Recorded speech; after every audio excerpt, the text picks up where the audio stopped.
felt different, as if you didn't fit in? As a kid, I used to feel this all the time. This one time in 7th grade, the principal came over the loudspeaker and announced that there was a fire in the canyon behind the school.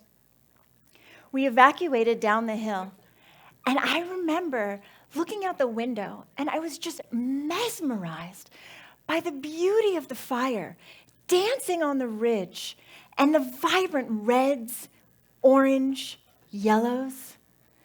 However, when I said out loud, "This is the most beautiful thing that I have ever seen," everyone freaked out at me and started to yell. And I realized that they were seeing something that scared them, but I was seeing something that I thought was beautiful. At the time, I felt alone and kind of weird.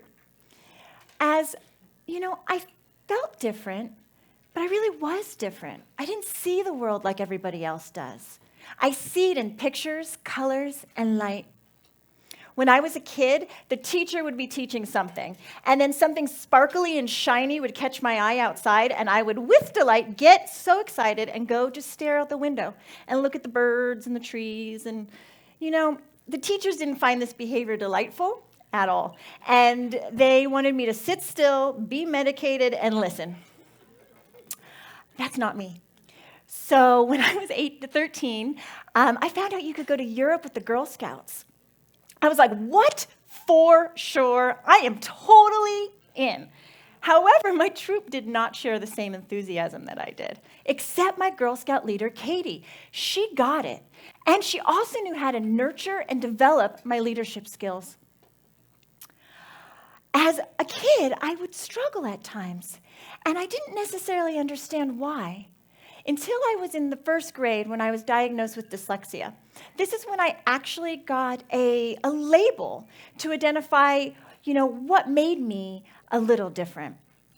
However, this Europe trip, took about 4 years to plan, and I was so very excited, and we had to fundraise. Let's just say I have sold a lifetime's worth of Girl Scout cookies, all right?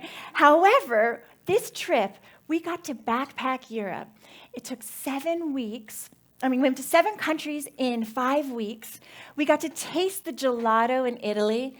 We got to feed the peacocks in the English gardens.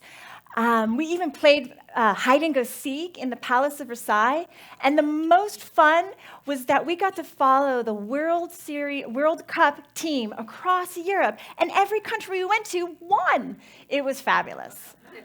So I look now and I see this was a big task for a little girl. However, with Katie's encouragement, I was unstoppable. So I struggled academically in high school. People told me not to aim too high when it came to college, and that I was good in all this other stuff, but don't worry about college. But I knew I was going. So my mom hired a college counselor. And this mentor really helped me identify my strengths versus my weaknesses and reinforced the fact that I was not defined by a number, a GPA, or an SAT score, which, by the way, took me 11 hours twice. Not fun. However, I did get accepted into Villanova University, and it was the #1 nursing school at the time. This was truly a miracle when it came down to it. However, I was at Villanova, and I was on my own for the very first time, and I did not want to ask for help, and I wanted to be like everybody else. However, my 2nd year, I had to ask for help because I got put on academic probation, and I could not pass pharmacology or anatomy because these medical terminology was like a foreign language to me. It was all these letters and Latin roots, and they'd smoosh it all together, and they would just get jumbled in my brain, and I just didn't know how to say it or read it. So I finally asked for help, and everything changed. I went to the resource center, and I was given a book called The Gift of Dyslexia.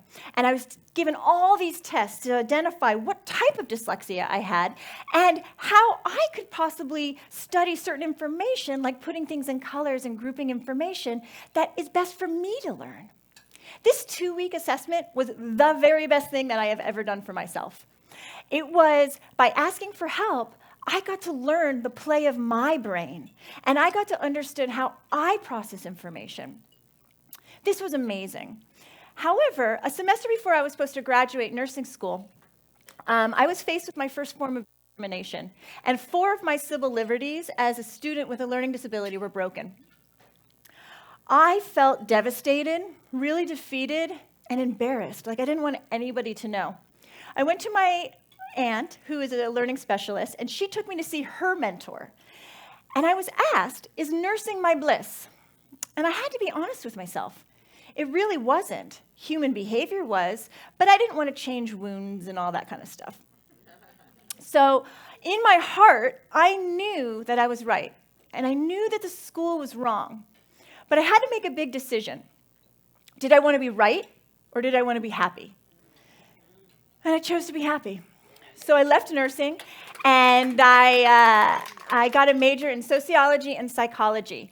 And everything got easier when I started to find my way, my bliss. I started to excel in these courses, and I became top in the class. So I was able to really identify who I was as I was following my path. I eventually moved to California, and I found art therapy for a master's. And I literally was like, every cell in my body started to sing. I was like, this is it. This is the passion and the bliss that everybody is talking about. I just found a very playful way to manage very, very difficult feelings. I could increase my self-esteem and decrease my anxiety just by scribbling on paper. I was hooked. So I brought my art therapy journal everywhere, and I would pull it out when I needed it. And for example, when at the psych hospital, at the end of the day, there'd be a lot of stuff that had gone on. And I would just draw a circle, and I'd put all of my feelings and everything that happened at work. And then I'd shut my journal, and then I'd be able to leave it at work, and I could go home and be present with my family and friends. This became a very, very big part of who I am today. When I was in graduate school, I found out that my dad got cancer. And I had all these feelings about it, and I didn't really know what to do. So my mentor, Noah, at the time, told me that I should do some of my own art therapy around my dad's cancer. These paintings were drastically different than anything else I had ever created. It was more process art versus pretty art. I gave myself the permission to put all the ugliness that I felt inside my body onto the paper. I really enjoyed splatting the paint at the top of the canvas, and I just watch it just drip down. And it reminded me of the chemo that was dripping into my dad's body, or the continuous tears I would be having every day. All I know is at the end, after painting, I felt better, and that's all that mattered. Art therapy was working for me. I currently, right now, work for Cedars-Sinai Medical Hospital, and I run art therapy groups for traumatized children in LAUSD. A couple years ago, I was sitting in my cozy corner, and we were talking about acts of kindness, and what were we going to do for Thanksgiving? And the kids were asking me, Miss Hunter, well, what are you going to do? And I told them that I was planning to go to Standing Rock, North Dakota, and I was going to bring art therapy to kids on the reservation, because there was a large group of Native Americans who were coming together to protect the planet, clean water, and specifically their sacred burial sites where an oil pipeline was going to go through. This little boy raised his hand, and he said, Miss Hunter, why don't we make thank you cards for the people who are protecting the planet? I was like, of course we'll do that. And I got all the kids and all my groups, and we ended up collecting 250 cards to go to Standing Rock. When we got there, it was a lot more different than what I anticipated, and it was terribly cold and below zero. And when we got there, a lot of people were really injured. They were suffering from hypothermia, and there was just really this need for human connection. So we opened our hotel room, and we allowed people to come and take showers. They ate, they defrosted, and we used these thank you cards to entertain them. And they would laugh and cry just from the silly things that the kids had written and the cute little drawings that they had made. As we continued to let people in, the talk of these cards grew and grew on camp. And then we were finally asked to bring them to the big Thanksgiving dinner in the local community. You see, this one boy took something that I taught him. He motivated his friends to take action, and he got to touch the heart of 3,000 water protectors with this act of kindness. And they got to feel appreciated for protecting the planet that Thanksgiving. You know, I was really, really blessed because I won the American Art Therapy Association's Distinguished Service Award for this act of kindness.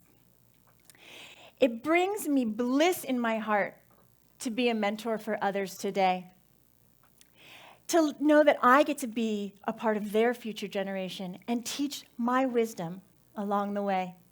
It fills my heart with joy to know that I get to work with kids who feel different, just like I did, and give them hope, compassion, and allow them to find the way to play with their brains and know how they could be the best version of themselves. In every way, every day, I'm getting better and better. And all of this from a little girl who saw the beauty and color in the flames of a fire.